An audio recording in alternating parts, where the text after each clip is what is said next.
Hey everybody, Ed Homewood, Old Guy Hi-Fi channel. I hope everyone's doing well today. Today should be an interesting video, especially for my gaming viewers.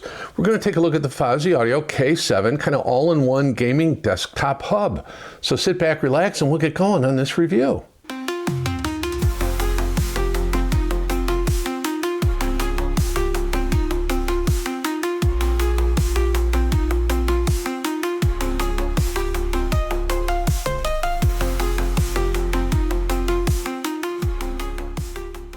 So what is the Fosi Audio K7? Well, it is a DAC, headphone amplifier, mic input. It's kind of an all-in-one desktop gaming hub. It sells for $199, and it's really nicely made. It does feature some nice technology. It has the AKM 4493 SEQ chip, which is one of my favorite AKM Velvet sound chips.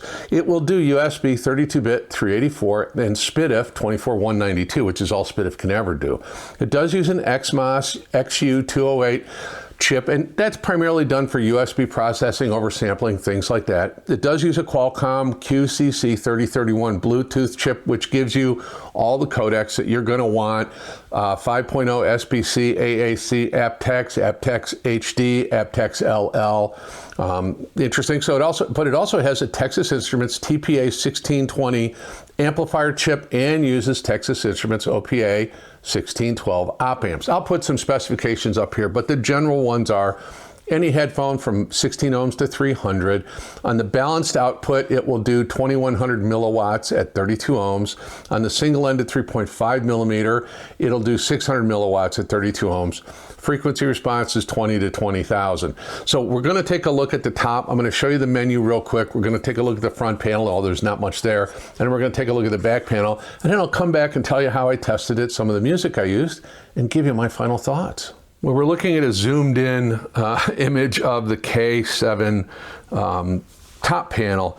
The issue with this is it's a little bit hard to read the buttons sometimes. So on the bottom it is power and in USB mode, input, output, bypass tone controls, and tone/mic control. This one's labeled volume, this one's labeled control, and then with a mic icon. Both of these are push, momentary contact. So what I'm going to try and do is zoom in a little bit on that display, and I apologize if it's not the smoothest in the world.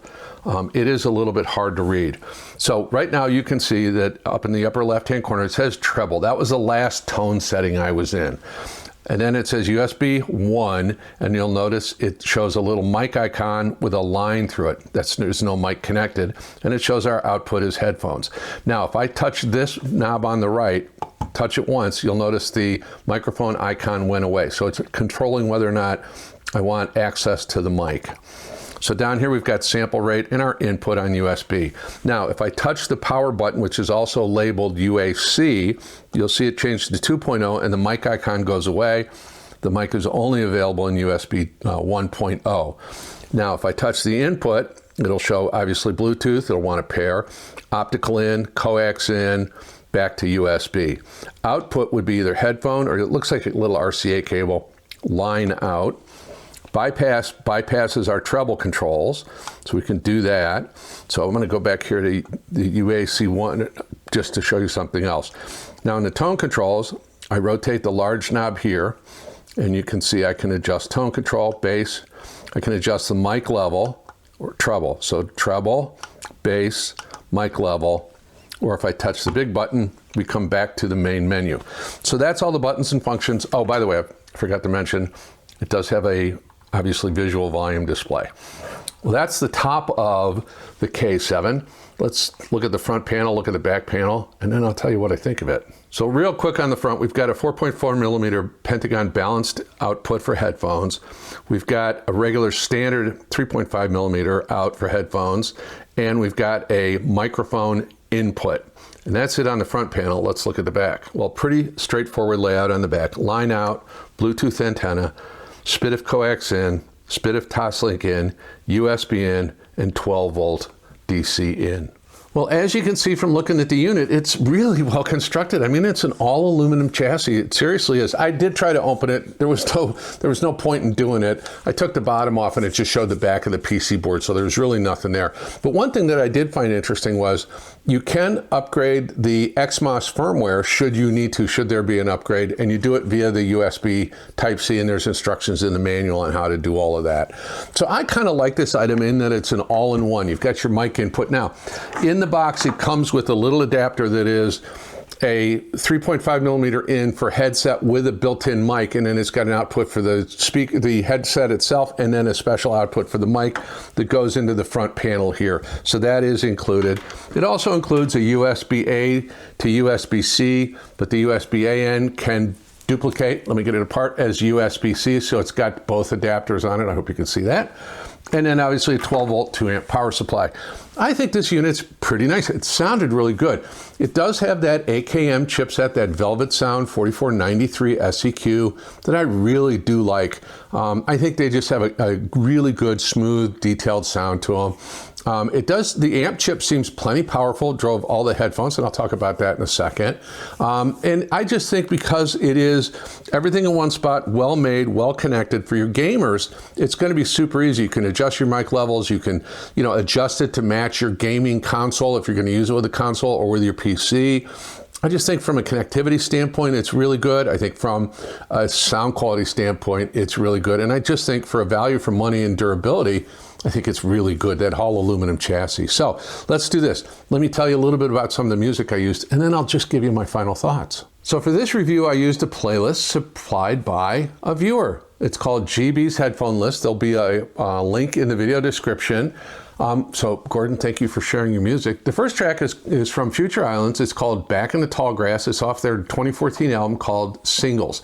It's interesting. They have this kind of lush, synth-driven sort of sounds feel to it. Some of their, songs are kind of emotional, talk about loss or, just kind of melancholy, I guess is the best way to do it. And this particular track is, features Samuel T. Herring as the lead singer. His vocal delivery is very interesting. He's kind of very nuanced, very textured voice. And it kind of gives this sort of melancholy sound against this shimmering backdrop of bass grooves, airy keyboards, kind of tight drum rhythm, machine rhythms. And it's just really interesting. I think it's poignant, it's emotionally layered piece, and it captures the band's ability to make melancholy music kind of danceable. It's a really kind of interesting song and very well recorded. So the next track I used is from Radiohead. It's called Lotus Flower. It's off their 2011 album, The King of Limbs. And it's this kind of hypnotic blend of minimalist electronic beats, kind of looping bass lines. Lead singer Tom York's voice is really kind of haunting in this falsetto that he performs in.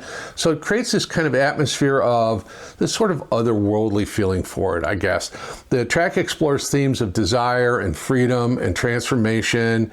Its groove-driven structure is deceptively simple, yet rhythmically complex, anchored with a subtle interplay of electronic and organic textures, different instruments blending together. It really is quite interesting. So, the song has this sense of emotional release and physical liberation, very much in that Radiohead idiom. So what was the next track I used? So the next track I want to use is from the Dave Matthews Band. It's called Seek Up, and it's a live performance. Now, this is a really good showcase for the band's improvisational prowess and certainly their dynamic range. It is, and live, I know that they perform this and it goes 10 plus minutes all the time. And the song begins kind of with this meditative, kind of slowly building instrument intro led by Stephen Lassar's very fluid bass lines and Carter Buford's kind of delicate cymbal work on the drum kit. And then it launches into Dave Matthews' vocal styles. He's got a very unique way he sings. It's very interesting. And this is, for a live recording, this is amazingly well recorded. And you get really good texture in his voice. It's really fun. It builds, there's peaks, there's there's crescendos in it. And it just kind of gives a good example of how Dave Matthews Band, the energy that they bring to a live performance. So anyway, that's that track. Now, let me share with you my thoughts on this device. So the Fosi K7, I tested it a bunch of different ways. Obviously on my desktop, streaming from Artivana and the PC, running into a USB isolator and then USB-C into this.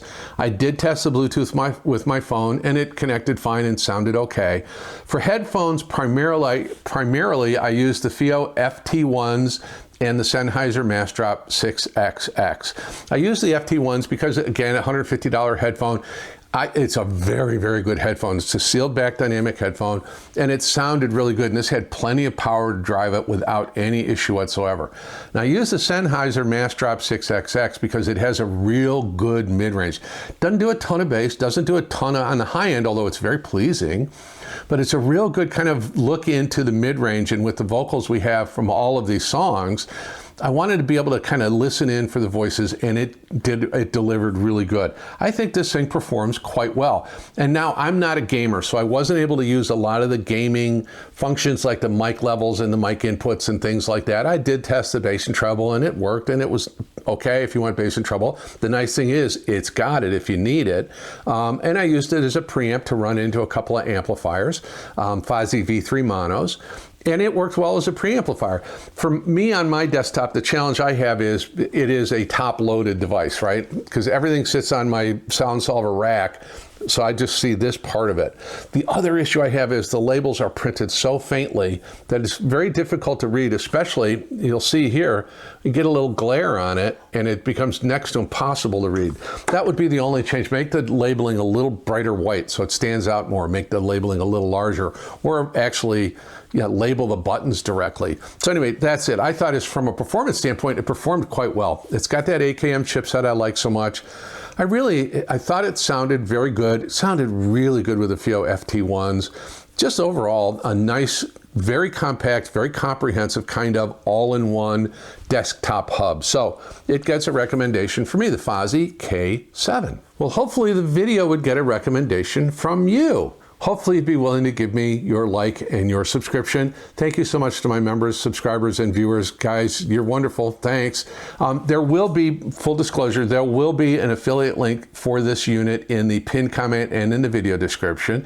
There will also be a membership link in the pinned comment and the video description. There will also be a link to GB's headphone list and the 3 tracks I spoke of in the video description. There are some additional affiliate links in that video description.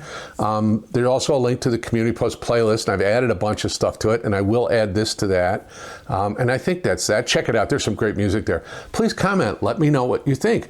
I'm not a gamer, so any of you gamer guys want to give me some input on this, that would be really helpful, just so I can share that information or other people can refer back to it in the comment section. So I think that's everything I need to do. Like, subscribe, comment. If you want to, you can follow me on Instagram. My name is Ed Homewood. This is the Old Guy Hi-Fi channel, and now it's your duty to yourself, as I always say, to sit back, plug into this gaming console, and go kill it in whatever your favorite video game is. Thanks so much for your time. I appreciate it. I hope you have a wonderful day.